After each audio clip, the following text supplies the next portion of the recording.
ஒரு கல்லூரியிலே படிப்பீர்கள். இன்னும் 2 வருடத்தில் 4 வருடத்தில் ஒரு நிறுவனத்தில் வேலை செய்வீர்கள். அடுத்த 4 வருடத்தில் ஒரு திருமணம் செய்து ஒரு குழந்தையை பெறுப்பீர்கள். அதற்கு பிறகு உங்களுக்கென்று ஒரு வீடு, அதற்கு பிறகு உங்களுக்கென்று ஒரு வாழ்க்கை, உங்களுக்கென்று ஒரு குடும்பம். அதற்கு பிறகு உங்களுடைய வாழ்வு முதுமையை தள்ளும், நோய் படுக்கையில் படுப்பீர்கள். அதற்கு பிறகு மரணம்.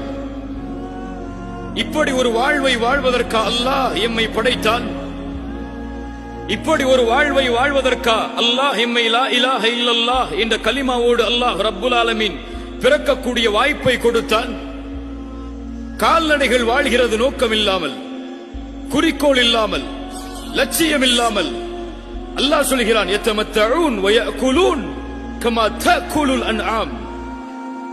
உண்ணுகிறார்கள், சுகம் அனுபவிக்கிறார்கள் கால்நடைகளைப் போல. பல்ஹும் அதல், மேலும் சொல்கிறான், அதைவிடவும் கீழான நிலையில். வாழ்க்கையின் குறிக்கோளை அறியாமல், லட்சியத்தை அறியாமல், நோக்கத்தை அறியாமல் இவன் ஏன் மிருகத்தை போன்று வாழ்கிறான்? குர்ஆன் கேட்கிறது.